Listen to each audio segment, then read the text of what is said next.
Hello lovely people, my name is Emma and today I wanted to chat to you about long classics that I think are both worth the hype and worth the pages. So I recently finished the behemoth, the beast that is War and Peace, and really enjoyed it. And I also back in like November time put out a video about long non-fiction books that I thought were worth the effort. And I thought it would be really nice to do one about classics because so often these big chunky boys you're like, didn't it just need a good editor? Why do people write so long? Surely it's just because back in the ye olden times they weren't as strict as we are now with publishing.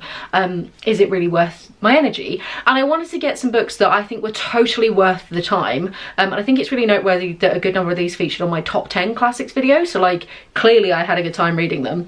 So all of these books are over 500 pages, but I think are still totally worth reading. They're not going in any particular order. There's just, here's some books. And the first one of those is The Count of Monte Cristo by Alexander Dumas. Amazing. This is probably the first big chunky classic I ever read, and in many ways was one of the first classics I got back into when I started to reread classics and kind of prioritise them again in my reading. So I picked a beast of a one to start with.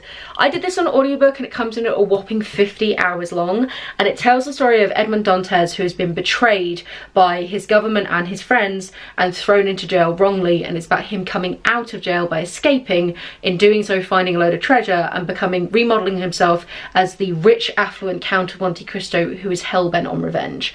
The movie is fantastic, but obviously is an incredibly simplified version of this book and does incredibly different things with the ending. But I just really enjoyed this. It's the kind of rompy, good fun, lots of like intrigue and plotting and mystery. People often die of shock or of sadness in the way that you just did in the olden days. People could just die of a fright. And yeah, it's really fun. And the reason why it's so long is because every kind of secondary and tertiary character is given a ridiculous amount of backstory and like life history and all sorts, which if you don't mind the fact that we go on lots of tangents, each tangent is quite fun. So you just kind of have to roll with Alexander Dumas and kind of let the underlying plot sort of float over your head as you get to learn about another pirate's backstory. But who doesn't want to learn more about pirates? So I do think it is really worth it if you're happy to stick with it. But it is one that maybe Wikipediaing the plot beforehand is helpful to know which bits are important and which bits really aren't, even though they're a good time. The next one is Vanity Fair by William Makepeace Thackeray, and this is far more of a like traditional classic marriages of the upper middle class, people trying to further their station kind of story. And it is really about two people, Becky, who is very like sly and cunning, and then Amelia, who is really good-natured but naive. And it's about Becky trying to claw her way to the top, and in doing so quite often stomping on Amelia and the various things that happen along the way, and Becky being really a terrible human being. It's delightfully fun, every single character is really entertaining, and it is lovely to see the comeuppances as you go.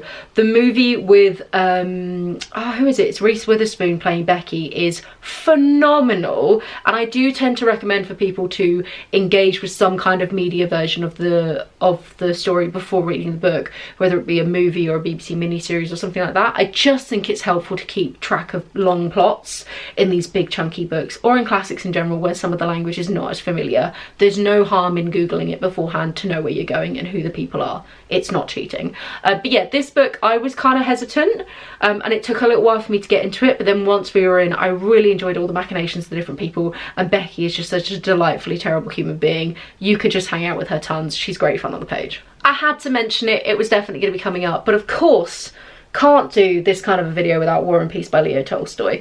This particular edition comes in at a whopping 1200 pages. It is a 60-hour audiobook and officially the longest book I've ever read. The longest book most people have ever read. And this tells the tale of a couple of families in the time of the Napoleonic War in Russia. So it is a wonderful little bit of history at the same time. You get interspersed seeing these families, and then also big macro looks at the military movements of Russia versus France and what was going on with Napoleon, and Tolstoy's thoughts about the philosophy of war and was Napoleon the great general or not. Some people don't like that aspect of it. They really wish it was just more of the like family drama side of things. I personally really enjoyed the philosophy of war stuff. I thought it was really interesting, and I loved the big macro looks at like the movements of military history, because it then meant when we were actually on the ground with the soldiers who we cared about because they were the sons of whatever family we were particularly looking at that point, it made it easier to keep track of what was happening because Tolstoy had spent a solid 50 pages explaining seeing what the fuck was going on between Russia and Prussia and France and the UK and whoever the hell else that we needed to care about in that particular moment, because, you know, history is hard, man. Everyone's got the same fucking name. It's great. So I really enjoyed it. I loved our main characters. I loved the fact that there didn't seem to be any particular major villain of the book. Lots of the characters went on these big arcs, and you know, you really got to see them in high moments and low moments. I loved the growth, especially from people like Natasha, who starts off being fucking annoying, not gonna lie, and the sort of way that those relationships develop. And I also listened to this on audiobook with Thandie Newton, and her commitment to the French accent for Napoleon is just, oh, chef's kisses all round. I have a whole video reviewing this, I'll link it down below, but let's put it this way, it's a classic and it stood the test of time for a freaking reason. It is totally worth the 1200 pages, and if you said there was another epilogue where we got to hang out with his family for another 300, I'd go and fucking read it right now. I was sad when this was over. They're starting to get a little bit smaller now, but still chunky enough to warrant mentioning, and that is The Tenant of Wildfell Hall by Anne Bronte. This I adore. I think it is my favourite Bronte book of all of them. Interestingly, it's also the first one I read. I don't know if that means anything. This tells the tale of a lovely woman called Helen, and she's sort of moved into an area, but she's a divorcee. Very scandalous, unmasked as a wicked woman. And it is about a gentleman who has got interest in her, and she has to try and like hide her sketchy past.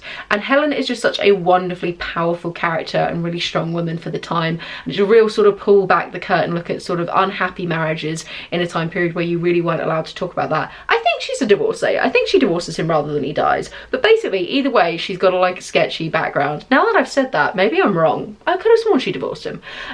Yeah, something like that. It's really powerful, really well written, and I love the conversation it has about women in society, especially in the time period. And like I say, yeah, Helen kicks ass, totally worth the read. Slightly off piece, but I think still totally counts. We are definitely going to be talking about Tolkien's The Lord of the Rings. This does also include The Hobbit. Look how cute these are. I have these gorgeous little leather bound ones. I love them.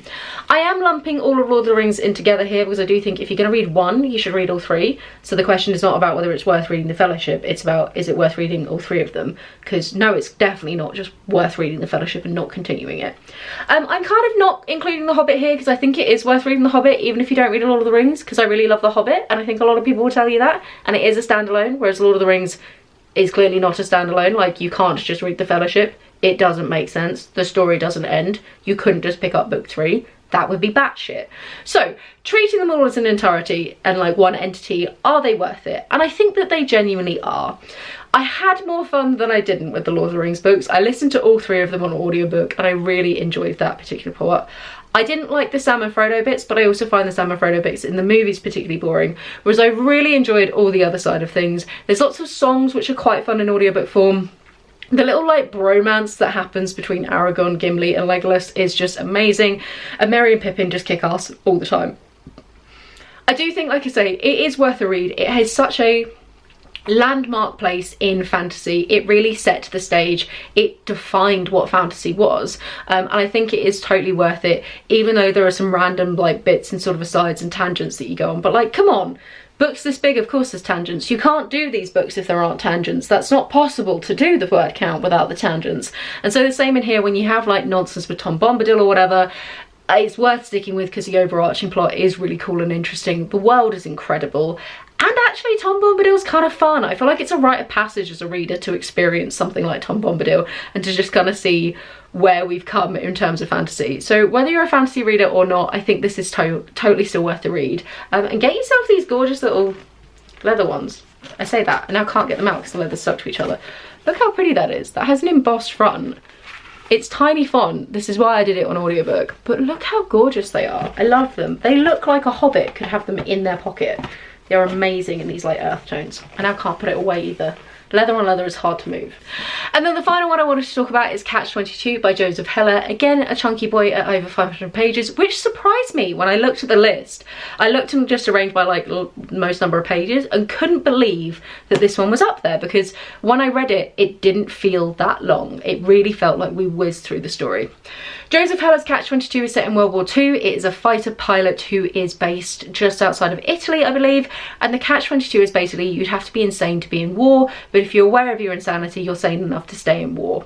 It's got this really fun, crazy, like self-referential humour. It's the kind of book that I keep talking about needing to do a reread, because I'm sure there's more references you get as you go along. The cast of characters is insane and zany, and it has these moments of really like high levity that is almost becoming absurd, that then suddenly you get sucker punched by a reality of war that just comes out of nowhere.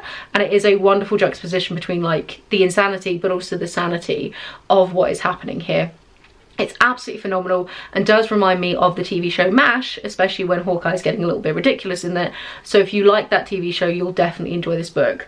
This is one of the earliest classics that I read coming back to as an adult. I read it even before the Count of Monte Cristo, and this was the book that for me cemented like, holy shit, these things are good. There is a reason why they've been around for so long. Maybe I should take classics reading more seriously, even though I hated it in English class. So yeah, fantastic read all around. So there you have it. Those are some chunky boys, long classics that I think are totally worth the effort. There were plenty of other ones that like just scraped in under the 500 pages, but I needed to draw a line somewhere.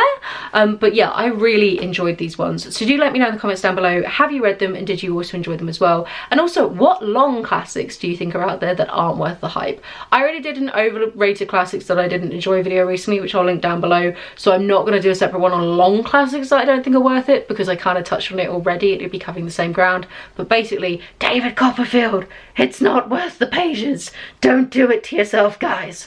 And that's pretty much it from me. Have a wonderful reading week, and I'll chat to you soon. Bye.